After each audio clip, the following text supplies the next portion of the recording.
दोस्तों, मैं सिंपी वर्मा आप सभी लोग का मिशन रोजगार परिवार में हार्दिक स्वागत करती हूँ। जैसा कि आपको पता है, हमने कल वर्ड के बारे में पढ़ा था। हमने आपको वर्ड के बारे में सब कुछ डिटेल से बताया था। हमने आपको बताया कि हमारे हिंदी वर्णमाला में जो है वर्डों की संख्या कितनी है, लिखित रूप में कितने वर्ड आते हैं और जो है हम पढ़ते कितने वर्डों को है। आज हम स्वर के बारे में पढ़ेंगे। किसके बारे में पढ़ेंगे दोस्तों? स्वर के।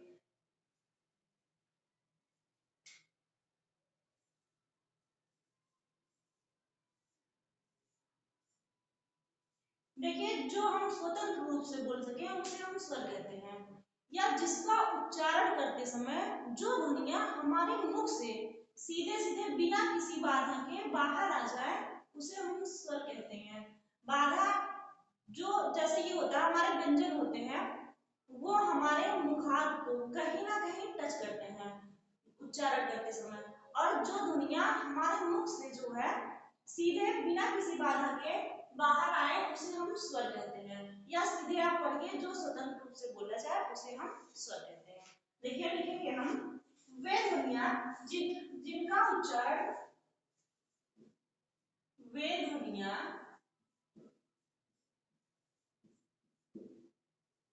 जिनका उच्चारण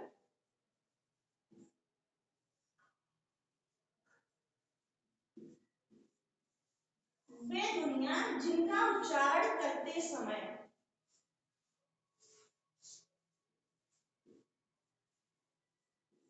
जिनका उच्चारण करते समय वे ध्वनियां जिनका उच्चारण करते समय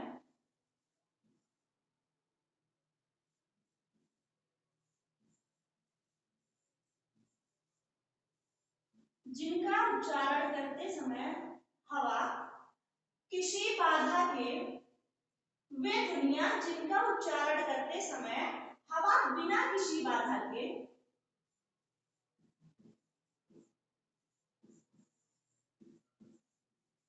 बिना किसी बाधा के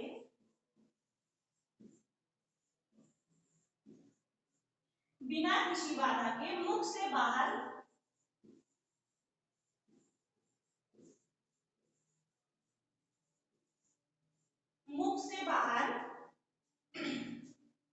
वे ध्वनियां जिनका उच्चारण वे ध्वनियां जिन सॉरी बेटा, दो बार हो गया है। वे ध्वनियां जिनका उच्चारण करते समय हवा बिना किसी बाधा के मुख से बाहर निकल जाती है।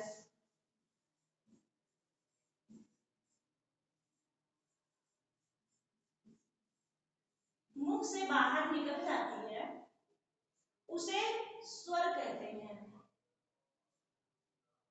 या आप ऐसा लिख दीजिए, अर्थात, जिससे आपको एकदम क्लियर स्पष्ट हो जाए कि अर्थात मुखांग मुखांग स्पर्श नहीं करते, मुखांग स्पर्श नहीं करते हैं, नहीं करते हैं, तथा जो स्वतंत्र रूप से बोले जाते हैं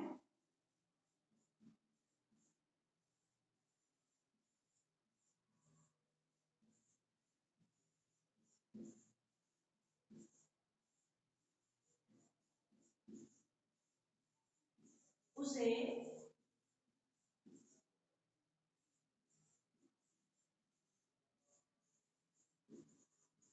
स्वर कहते हैं।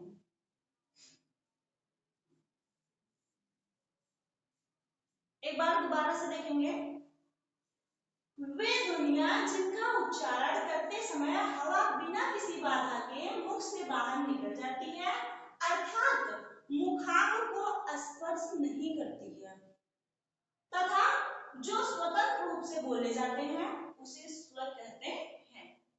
कि जो हम उच्चारण करते समय जिन ध्वनियों को स्वतंत्र रूप से बोलते हैं वही स्वर होते हैं। अगली हेडिंग हम डालेंगे स्वरों की संख्या।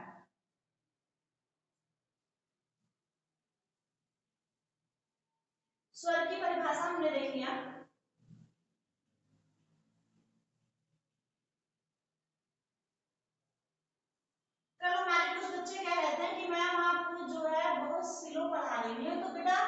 जिसको आ रहा है, जिसको समझ में आ रहा है या जो पहले से पढ़ चुका है वह थोड़ा सा वीडियो को जो है वो तेज कर सकता है, और जिन बच्चों को नहीं आ रहा है वो बेटा आराम से पढ़ के लिखेंगे, फिर एक बार पढ़ेंगे तब आपको क्लियर होगा। समझ में आएगा। अब हम हेडिंग डालेंगे स्वरों की संख्या।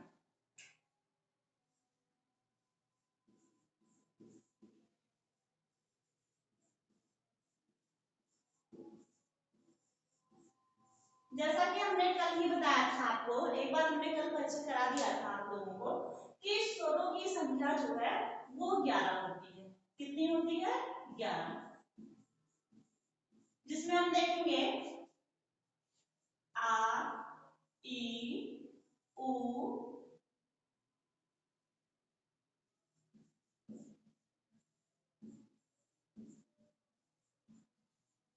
आ, ई, उ, री, ए, ओ, औ। ये कितने हो गए? आप देख लीजिए, 4, 4, 8, 9, 10 और 11। स्वर हमारे कितने हो गए? 11। समझ में आएगा। और उसके बाद हम देखेंगे, नोट में बेटा लिख लेंगे आप लोग कि देवनागरी लिपि में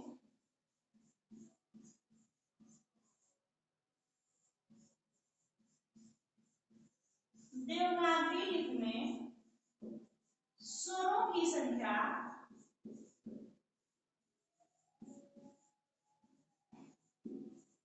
स्वरों की संख्या 11 होती है। कितनी होती है? 11 होती है। कभी भी आपसे ये पूछ ले स्वरों की संख्या कितनी होती है तो आप 11 लगाएंगे। अगर आपसे ये पूछे कि देवनागरी लिपि में स्वरों की संख्या कितनी होती है तो आप क्या लगाएंगे? 11 लगाएंगे। दोस्तों थोड़ा सा हम माफी चाहेंगे कि हमारे मुख से हमेशा बेटा ही निकलता है, क्योंकि हम इंटर कॉलेज के टीचर हैं और हम अपने बच्चों को पढ़ाते हैं तो हमेशा ऐसे ही बोलते हैं। तो जो हमारे भाई बहन है, जो हमारे कंपटीशन लेवल के भाई बहन है, जो हमारे हमसे बड़े हैं और हमारे बराबर है, तो उन्हें बुरा ना लगे इस बात को, उसके लिए हम माफी चाहेंगे। आगे देखिए, देवनागरी लिपि में स्वरों की संख्या कितनी है? 11। उसके बाद हम देखेंगे संस्कृत में स्वरों की संख्या कितनी है। संस्कृत में स्वरों की संख्या तो हम कितना लिखेंगे? 13। अब यहाँ ध्यान दीजिएगा आप लोग कि संस्कृत में जो स्वरों की संख्या 13 है, इसमें दो स्वर कौन से बढ़ जा रहे हैं, जिसमें एक आता है ली और एक री आता है, बड़ी री। समझ में आएगा। कोई यहाँ अंक और आहा नहीं जोड़ेगा, ये हम आपको बाद में बताएंगे, उसे अयोगवाद कहते हैं। समझ में आएगा। हमारे देवनागरी लिपि में स्वरों की संख्या 11 है और संस्कृत में स्वरों की संख्या कितनी है? 13 है। अब आगे हम पढ़ेंगे सॉरी स्वरों का वर्गीकरण। आगे हम क्या पढ़ेंगे? स्वरों का वर्गीकरण।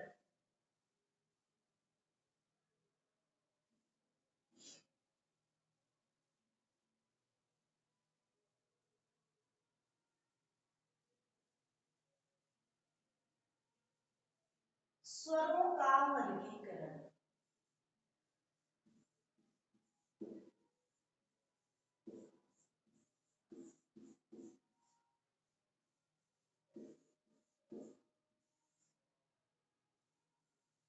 देखेंगे दोस्तों, स्वरों का वर्गीकरण जो है वह दो भागों में किया गया है। कितने भागों में किया गया है? दो भागों में। इसमें डालेंगे हेडिंग नंबर 1, उत्पत्ति के आधार पर। उत्पत्ति के आधार पर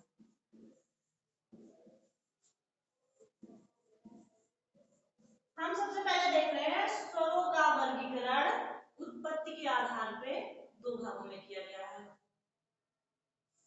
ऐसे फिगर बना के पढ़ेंगे हम तो याद हो जाएगा, फिर कभी भूलेगा नहीं। समझ में आएगा। नंबर 1 डालेंगे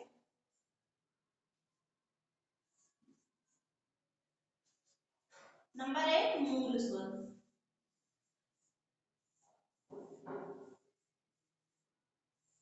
और नंबर दो हमारा क्या है, संधि स्वर। संधि स्वर,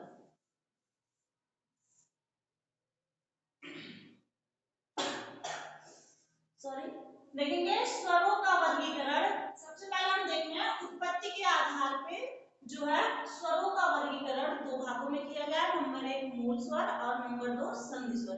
देखेंगे हम मूल स्वर में, मूल स्वर में वो वे स्वर आते हैं जो बिना किसी दूसरे स्वरों के सहायता से लिखे जाते हैं, पढ़े जाते हैं, बोले जाते हैं। समझ में आएगा? या सीधे हम कहेंगे वे स्वर जिनकी उत्पत्ति किसी अन्य स्वर से नहीं हुई है। वे स्वर जिनकी उत्पत्ति किसी किसी अन्य स्वर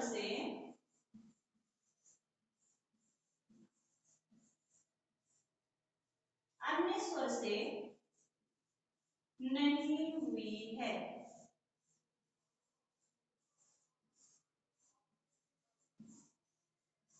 इनकी संख्या क्या कितनी है, चार, जिसमें आपका छोटा, छोटी, छोटाऊ और रे आता है। देखिए इसे हरस्वा, हरस्व ई, हरस्व उ और रे बोला जाता है। समझ में आई बात? उसके बाद हम देखेंगे संधि स्वर। संधि स्वर को हम दो भागों में पढ़ेंगे।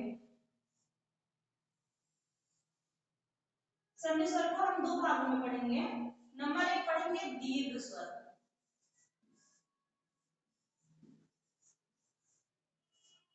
नंबर एक क्या पढ़ेंगे, दीर्घ स्वर, और नंबर दो हम पढ़ेंगे संयुक्त स्वर।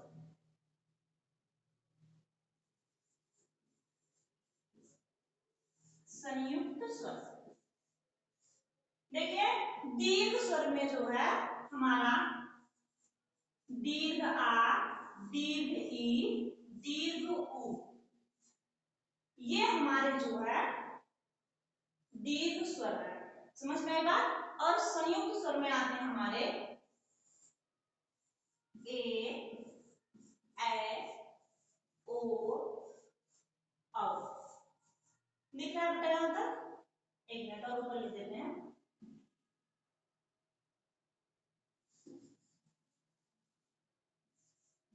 ए, ओ, औ। ये हमारे चार संयुक्त स्वर हैं, और ये हमारे दीर्घ स्वर है, ये हमारे मूल स्वर है। देख लीजिए आप, हमारे 11 स्वर हो गए। हमने सबसे पहले स्वरों का वर्गीकरण उत्पत्ति के आधार पे देखा है, जिसे हमने दो भागों में बांटा है। सबसे पहले हमने मूल स्वर पढ़ा है जिनकी संख्या 4 है, जिसमें हरस्वा, हरस्व ई, हरस्व उ और री आते हैं। उसके बाद हमने संधि स्वर देखा है, जिनको हमने दो भागों में पढ़ा है, एक दीर्घ स्वर और दूसरा संयुक्त स्वर। दीर्घ स्वर में दीर्घ आ, दीर्घ ई और दीर्घ उ आते हैं, और संयुक्त स्वर में ओ आते हैं। इसके बाद हम देखेंगे कि इन्हें संयुक्त स्वर क्यों कहते हैं, नोट में हम बताएंगे, और इसे दीर्घ स्वर क्यों कहते हैं। समझ में आएगा? क्योंकि हम पढ़ रहे हैं ना संधि स्वर के अंतर्गत दीर्घ स्वर और संयुक्त स्वर, इन्हें को चार और ये तीन, सात स्वरों को संधि स्वर भी कहा जाता है। कभी भी पूछा जाए संधि स्वरों की संख्या कितनी है, तो 7 है। समझ में आएगा? आगे देखेंगे।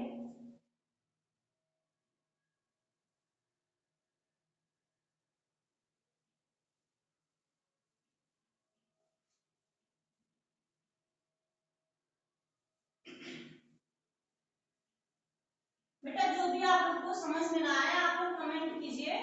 और कल कुछ बच्चों ने कहा था कि मैम बीच में दिखाई नहीं दे रहा है जो है, आज आप लोग बताइए बेटा सब कुछ सही दिखाई दे रहा है ना, कोई प्रॉब्लम तो नहीं है आप लोगों को? आप लोग कमेंट में जरूर बताइए। देखिए हम इसके बाद सबसे पहले हमने लास्ट में स्वर में बताया,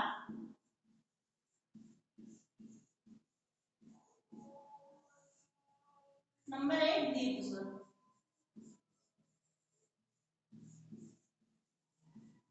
और नंबर 2 हमने आपको बताया संयुक्त स्वर।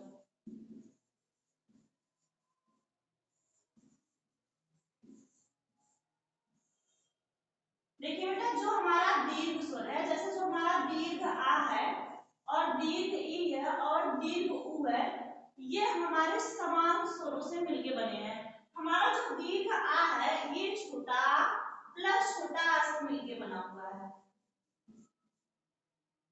और जो हमारी दीर्घ ई है ये छोटी ई प्लस छोटी ई से मिलके दीर्घ ई बनी हुई है, और जो हमारा उ है ये ह्रस्व उ प्लस ह्रस्व उ से मिलके दीर्घ उ बना हुआ है, और ये दीर्घ स्वर ही कहे जाते हैं, इन्हें हम संयुक्त स्वर नहीं कह सकते क्योंकि ये समान स्वरों के योग से बने हुए हैं। अब हम देखेंगे जो हमारे संयुक्त स्वर है, जिसमें हमारा ए ओ औ आता है, जिसमें हम देखेंगे छोटा प्लस छोटी से मिलके ए बना हुआ है, और छोटा प्लस ए से मिलके आई बना हुआ है, और उसके बाद छोटा प्लस छोटा उ से मिलके ओ बना हुआ है, और छोटा प्लस ओ से मिलके औ बना हुआ है। देखिए इसे जो है ओ को अंग्रेजी वर्ड भी कहते हैं। पूछा जाता है क्वेश्चन कि हमारे हिंदी वर्णमाला में कौन से ऐसे स्वर हैं जो अंग्रेजी अक्षर से संबंधित है, सबसे ज्यादा संबंध स्थापित करता है, तो वो हमारा ओ हो गया। समझ में आया?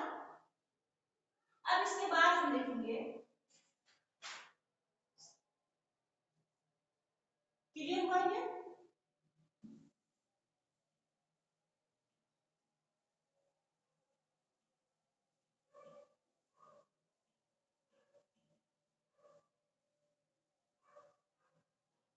अब ये निकालेंगे हम संयुक्त स्वर के भेद।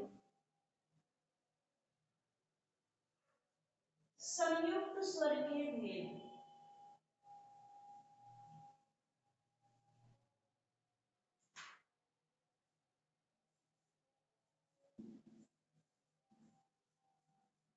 संयुक्त स्वर के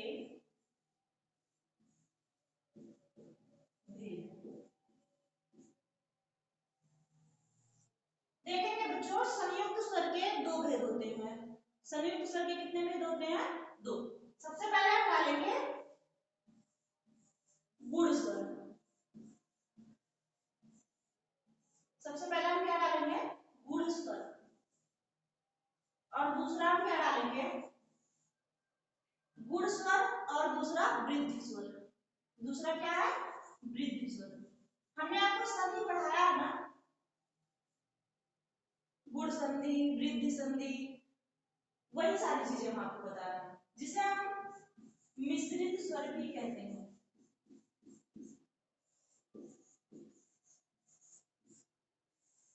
हाँ पता हमें, जो बच्चे क्लास में पढ़े हुए हैं वो तो कमेंट पे कमेंट कर रहे हैं कि मैम ये चीज ऐसे है, ये हमें पता है।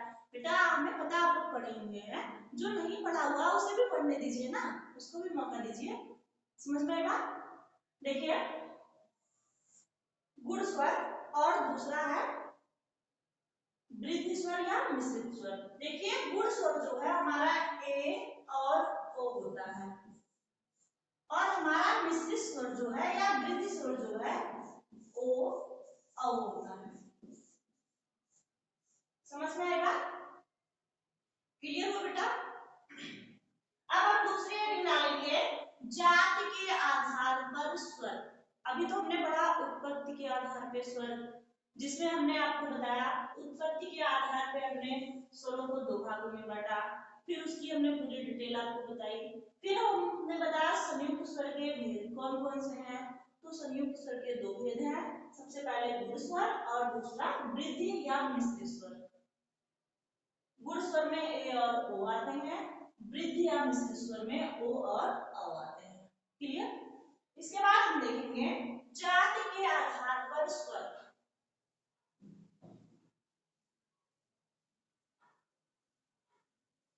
बेटा आप लोग ज्यादा से ज्यादा वीडियो को लाइक कीजिए और चैनल को सब्सक्राइब कर लीजिएगा, जिससे आपको डेली 8 बजे क्लासेस जो है मिल सके, आपका नोटिफिकेशन आपके पास जा सके। नहीं तो कुछ बच्चे तो आज कह रहे थे मैम आपकी क्लास ही नहीं मिली, मैम हम सर्च करते हैं हमें दिखता ही नहीं है।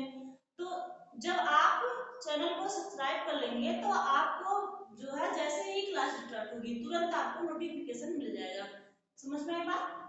अगले देंगे हम नंबर 2, जाति के आधार पर स्वर।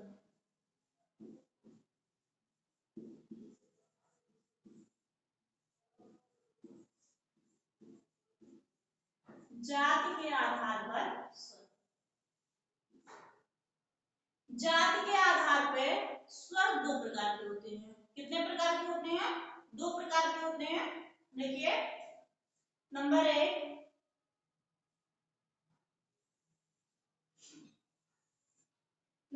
हमारा हो गया सजातीय स्वर। नंबर 1 क्या हो गया बेटा? सजातीय स्वर।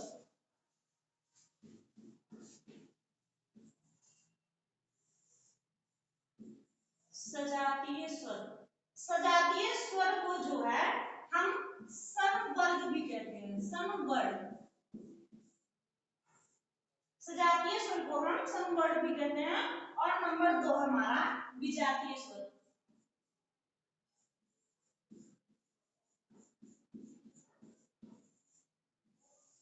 विजातीय स्वर जिसे हम आस्वर्ण भी कहते हैं। समझ में आया? हमने देखा जाति के आधार पर स्वर को हम दो भागों में बांट रहे हैं, सजातीय स्वर और विजातीय स्वर। हम देखेंगे सजातीय स्वर वे स्वर हैं जो एक समान उच्चारण स्थान से उच्चरित होते हैं, उसे हम सजातीय स्वर कहते हैं। वे स्वर जो अलग अलग उच्चारण स्थानों से उच्चरित होते हैं उन्हें हम विजातीय स्वर कहते हैं। कि जो एक ही स्थान से उच्चरित हो वह सजातीय स्वर है, और जो अलग अलग उच्चारण स्थानों से उच्चरित हो वो विजातीय स्वर है। हम लिखेंगे परिभाषा में वे स्वर जो एक समान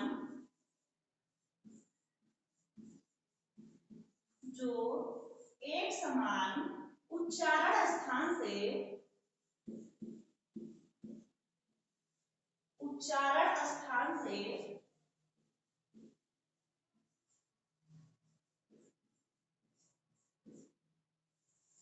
उच्चरित होते हैं।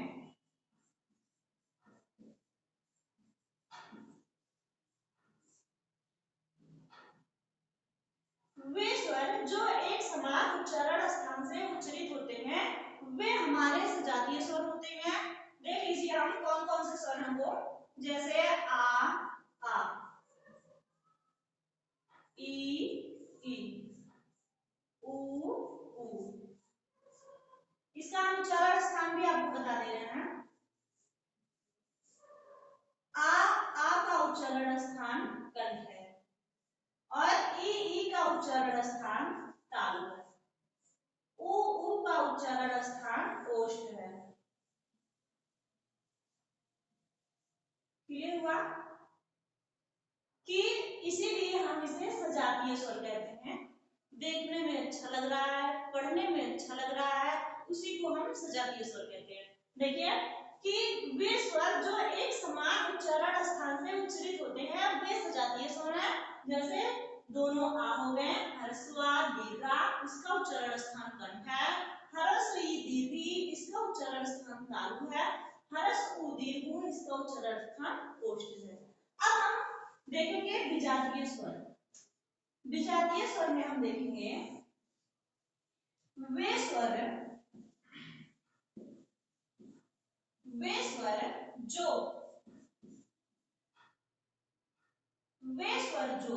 अलग अलग उच्चारण स्थान से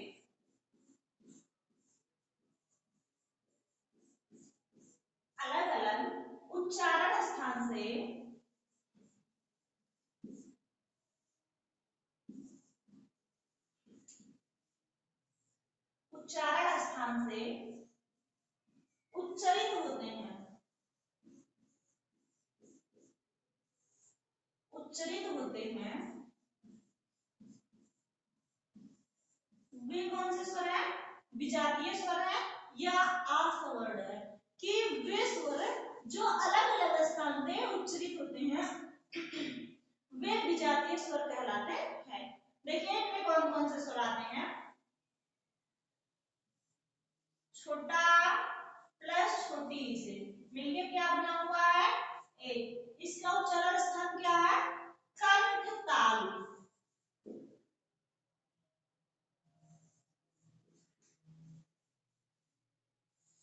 उसके बाद देखिए हमारा दूसरा आ गया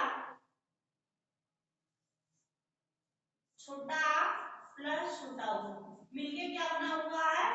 ओ, जिसका उच्चारण स्थान कंठ ओष्ठ है। क्या है? कंठ ओष्ठ। क्लियर हुआ? हमने जाति के आधार पे स्वर को देखा, जो हमने दो भागों में बांटा है। नंबर 1 सजातीय स्वर, नंबर 2 विजातीय स्वर। सजातीय स्वर वे स्वर जो एक समान उच्चारण स्थान से उच्चरित होते हैं, वे सजातीय स्वर कहलाते हैं। जिसमें ह्रस्व दीर्घ आता है जिसका उच्चारण स्थान कंठ है। ह्रस्व दीर्घ आती है जिसका उच्चारण स्थान तालु है। ह्रस्व दीर्घ आता है जिसका उच्चारण स्थान ओष्ठ है। फिर हमने विजातीय स्वर में देखा वे स्वर जो अलग अलग उच्चारण स्थान से उच्चरित होते हैं उसे विजातीय स्वर कहते हैं। जिसमें छोटा प्लस छोटी से मिलके ए बना हुआ है जिसका उच्चारण स्थान कंठ तालु है। क्योंकि छोटा का उच्चारण स्थान कंठ है, छोटी का उच्चारण स्थान तालु है। हमने यहाँ बताया छोटा का उच्चारण स्थान कंठ है, छोटी का उच्चारण स्थान तालु है, इसीलिए ए का उच्चारण स्थान कंठ तालु दोनों है। और फिर छोटा प्लस छोटा उसे मिलके ओ बना हुआ है। हमने बताया छोटा का उच्चारण स्थान कंठ है और छोटा ओ का उच्चारण स्थान ओष्ठ है, इसलिए ओ का उच्चारण स्थान कंठ ओष्ठ दोनों है। क्लियर? आगे देखेंगे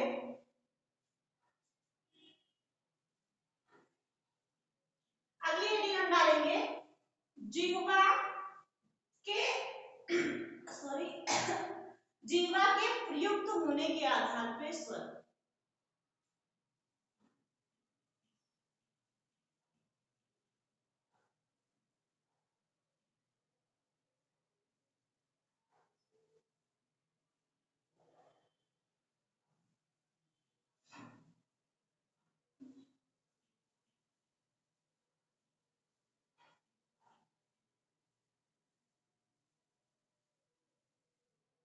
हेडिंग डालेंगे नंबर 3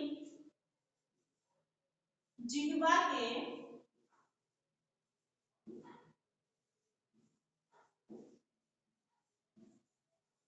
प्रयुक्त जिह्वा के प्रयुक्त होने वाले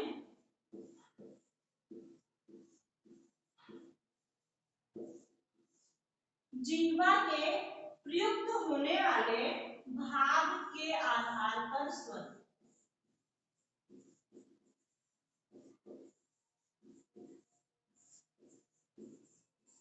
भाग के आधार पर स्वर बेटा ये हमारी हेडिंग है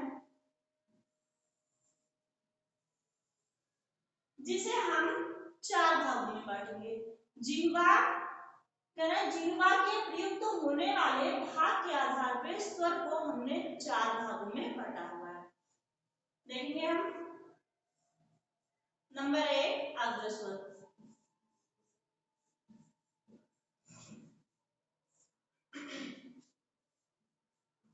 नंबर 2 मध्य स्वर, नंबर 2 मध्य स्वर, नंबर 3 सॉरी बेटा हमने बताया कि जिह्वा के प्रयुक्त होने वाले भाग के आधार पर स्वर ये 3 भागों में बांटा गया है। और नंबर 1 अग्र स्वर, मध्य स्वर, नंबर 3 पश्च स्वर।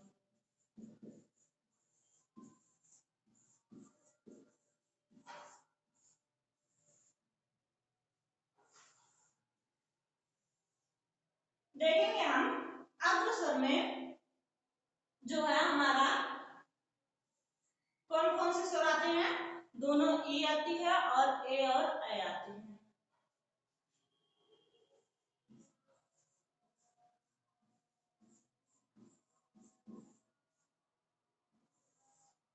और हमारे मध्य स्वर में केवल और केवल छोटा आता है। क्या आता है? छोटा। और पश्च स्वर में बड़ा, दोनों ऊ, ओ, औ। क्लियर?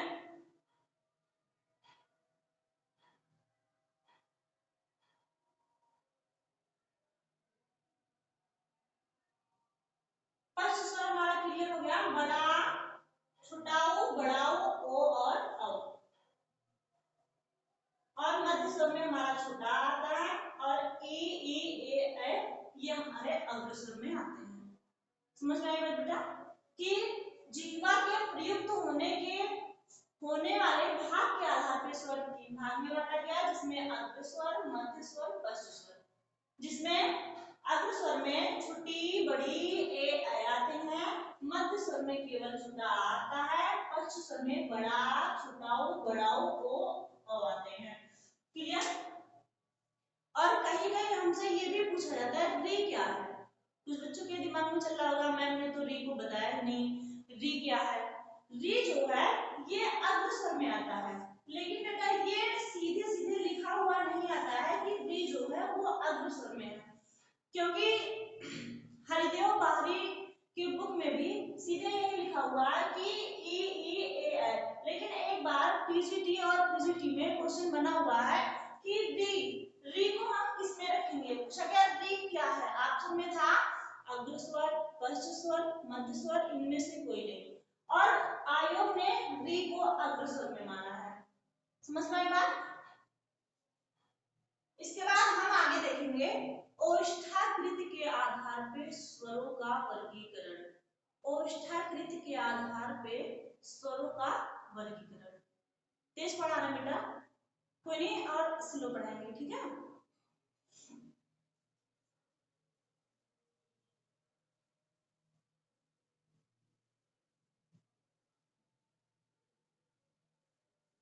ध्यान देंगे बेटा।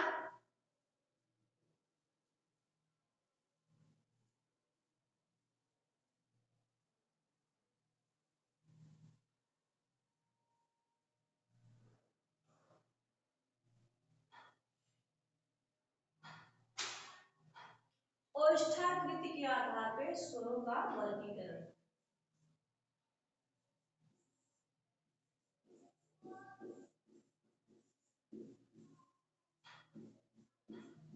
इसी को कहीं कहीं लिख देता है सीधे सीधे मुखाकृति। तो आप लोग कंफ्यूज मत होइएगा कि मैम ने तो ओष्ठाकृति बताया था, मुखाकृति तो बताया नहीं था, मुखाकृति क्या आ गया।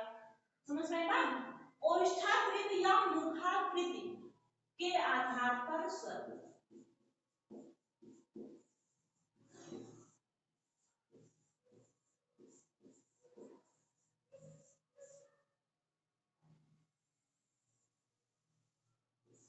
ओष्ठाकृत या मुखाकृति के आधार पर स्वर 2 भागों में बांटा गया है। कितने भागों में बांटा गया बेटा? 2 भागों में, जिसमें वर्तुल,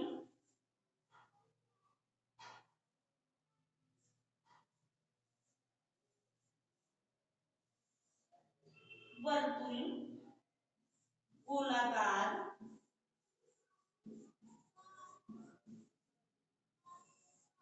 गोलाकार, वृत्ताकार, वृत्ताकार, वृत्यमुखी।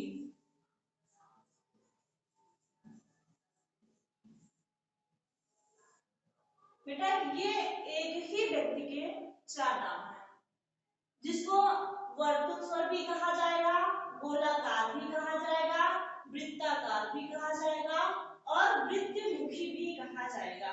समझ में आई बात? जिसमें जो है ह्रस्व उ, दीर्घ उ, ओ और अ आते हैं।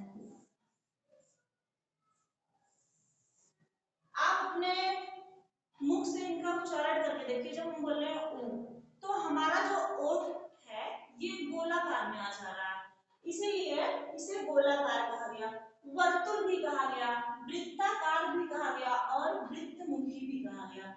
इन्हीं चार स्वर है, चार नाम है। समझ में आया? उसके बाद हम दूसरा देखेंगे, नंबर 2। नंबर 2 में हमारा आ जाएगा आवृत्ताकार।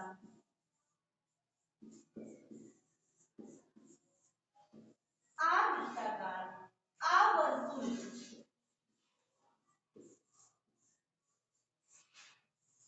आवर्तुल और आवृत्तमुखी।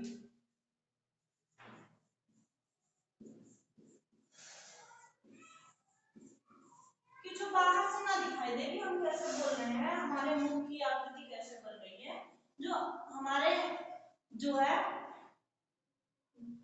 मुखांक के अंदर ही रह जाए, बाहर से ना हमें पता चले, उसे हम कहते हैं जो है आवृत्तमुखी, कि जो हमारे मुंह के अंदर ही रहे। जिसमें हम देखेंगे छोटा, बड़ा, छोटी, बड़ी, छोटा, बड़ा, छोटी, बड़ी, ए, ऐ। ये 6 आते हैं इसमें। समझ में आएगा? इनकी संख्या 6 है, इनकी संख्या 4 है। समझ गए? कि हमने देखा ओष्ठाकृत या मुखाकृति के आधार पे स्वर 2 भागों में बांटा गया, जिसमें हमारा वर्तुल, गोलाकार, वृत्ताकार या वृत्तमुखी, जिसमें हमारा उ, बड़ा उ, ओ, औ आते हैं। और आवृत्ताकार या आवर्तुल, आवृत्तमुखी में छोटा, बड़ा, छोटी, बड़ी, ए, ऐ आते हैं। क्लियर हुआ? किसी को कोई दिक्कत हो तो आप कमेंट कीजिए, कमेंट करके बताइए बेटा कि कोई प्रॉब्लम आपको हो रही है कि मैम ये चीज समझ में नहीं आ रहा, कुछ भी प्रॉब्लम हो आप तुरंत बताइए। समझ में आएगा?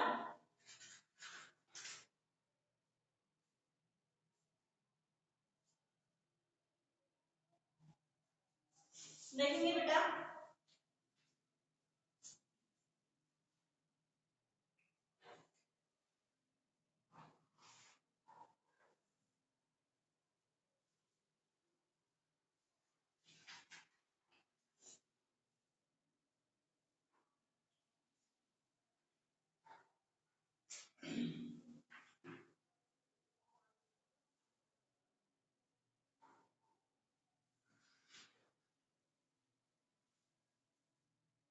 हमारे स्कूल के सभी बच्चे कह रहे हैं मैम स्वर में इतने सारे गुण होते हैं, आज पता चल रहा है, इसके पहले नहीं पता था।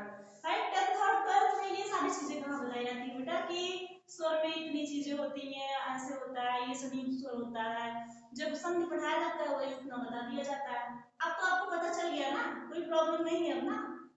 हाँ ठीक है, आगे हम देखेंगे नोट में। हाँ हमारे बच्चों के दिमाग में चल रहा है मैम री कहाँ चला गया। देखेंगे हम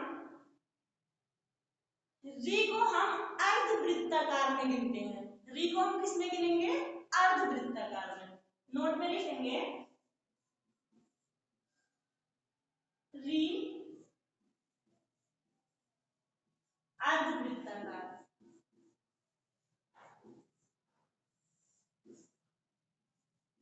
स्वर है री हमारा क्या है? अर्धवृत्ताकार स्वर है। आगे देखेंगे उच्चारण स्थान के आधार पर स्वर। उच्चारण स्थान के आधार पर, उच्चारण स्थान के आधार पर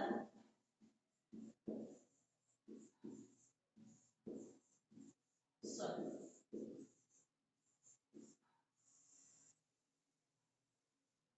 हम क्या देख रहे हैं, उच्चारण स्थान के आधार पर स्वर जो है ये 6 होते हैं। समझ में आई बात? नंबर 1 देखेंगे कंठ स्वर। नंबर 1 हमारा क्या हो गया, कंठ स्वर, जिसमें हमने बताया दोनों आ आते हैं। उसके बाद हम देखेंगे तालव्य स्वर। तालव्य स्वर जिसमें हमारा छोटी और बड़ी आता है। उसके बाद हम देखेंगे मूर्धन्य स्वर।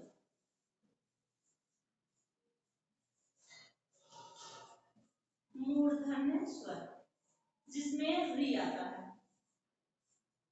क्लियर? उसके बाद हम देखेंगे ओष्ठ, ओष्ठ स्वर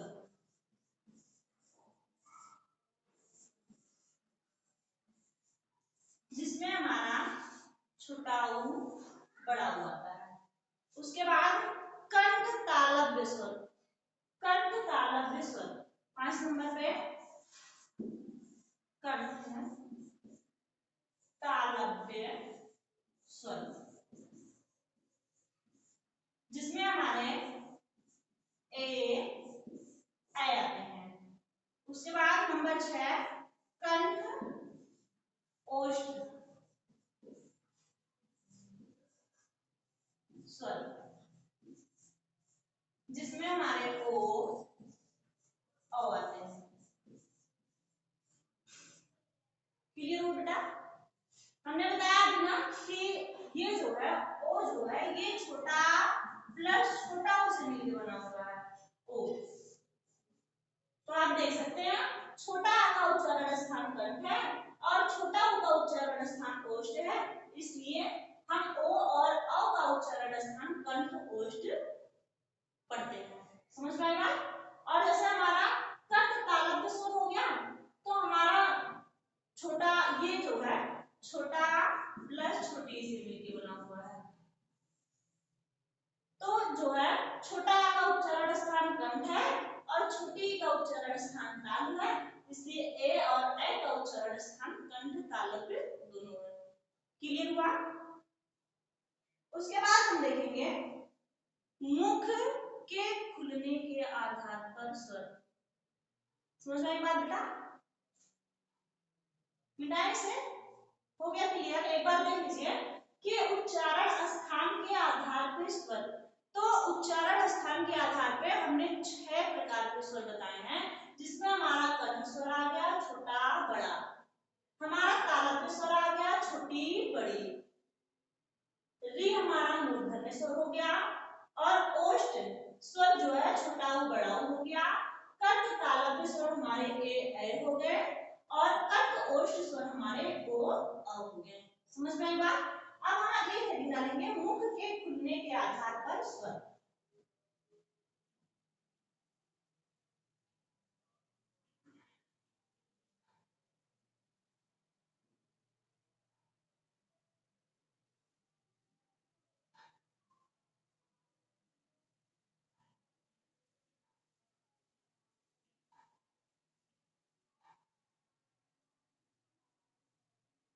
अगली हेडिंग डालेंगे मुख के खुलने के आधार पर स्वर।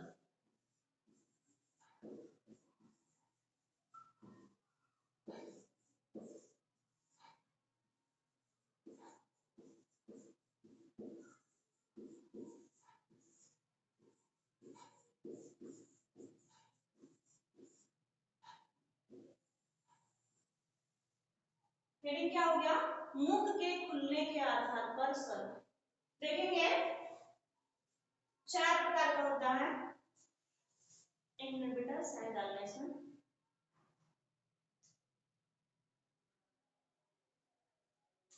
मुख के खुलने के आधार पर स्वर जो है वो 4 प्रकार का होता है।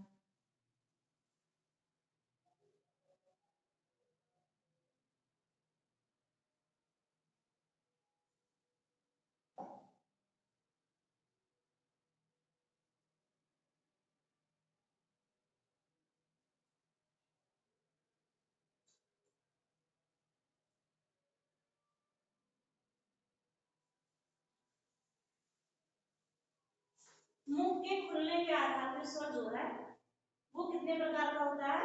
4 प्रकार का।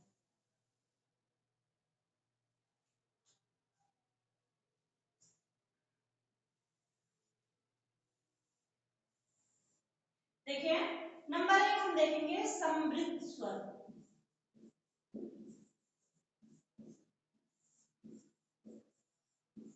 समृद्ध स्वर नंबर 1 हमारा क्या हो गया? समृद्ध स्वर। नंबर 2 हमारा हो गया विवृत स्वर।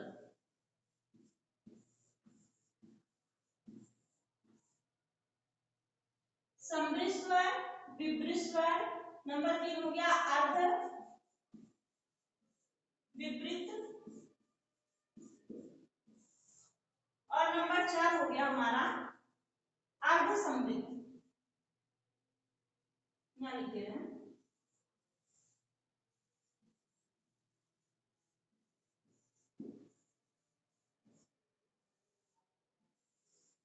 देखेंगे हम समृद्ध स्वर में छोटी, बड़ी, छुटाऊ और बड़ा हुआ था। समृद्ध स्वर में हमारा क्या आता है? छोटी, बड़ी, छुटाऊ और बड़ा। क्लियर हुआ? समृद्ध स्वर में छोटी, बड़ी, छुटाऊ, बड़ा। और हमारा विवृत स्वर में केवल बड़ा आता है। क्या आता है? बड़ा आ। विवृत स्वर में क्या आता है बेटा? बड़ा आता है। उसके बाद हमारा अर्ध विवृत स्वर में हम देखेंगे बड़ा ऊ, ए, औ। अर्ध विवृत स्वर में बड़ा ऊ, ए, औ आता है। और अर्ध समृद्ध स्वर में ए, ओ आता है। क्लियर? और अर्ध समृद्ध में री भी कहीं कहीं देता है, तो आप री को भी देख लीजिए, नहीं तो आपको लगेगा री हमेशा छूट जाता है, पता नहीं क्यों। समझ में आएगा कि मुख के खुलने के आधार पर स्वर को हम 4 भागों में देखे हैं। नंबर 1 समृद्ध स्वर, विवृत स्वर, अर्ध विवृत स्वर और अर्ध समृद्ध स्वर। हमारा समृद्ध स्वर में छोटी, बड़ी, छुटाऊ, बड़ाऊ आता है। विवृत स्वर में बड़ा आ आता है। अर्ध विवृत स्वर में बड़ाऊ, ए, औ आते हैं। और अर्ध समृद्ध स्वर में ए, औ और री आता है। क्लियर हुआ बेटा? समझ में आ रहा है? कोई दिक्कत? ओके। देखेंगे कि मुख के खुलने के आधार पे स्वर। बेटा आपका 2 टॉपिक और स्वर में रह रहा है, जिसे हम कल देखेंगे। समझ में आया? कल हम स्वर को खत्म करेंगे और उसके बाद हम देखेंगे स्वर पे कितने क्वेश्चन बनते हैं या किस लेवल पे स्वर से क्वेश्चन बनते हैं, सब क्लियर हम कल देखेंगे। और बेटा हम आपसे ये कहेंगे कि अगर आपको कोई भी प्रॉब्लम हो आप तुरंत हमसे पूछिए और हम कोशिश करेंगे ज्यादा से ज्यादा आपके क्वेश्चन के जवाब देने के लिए। समझ में आएगा? और ज्यादा से ज्यादा चैनल को सब्सक्राइब कीजिए और लाइक कीजिए। अपना प्यार और सपोर्ट बनाए रखिए दोस्तों, जिसमें हम देखेंगे। बाकी कल मिलते हैं। गुड नाइट, धन्यवाद।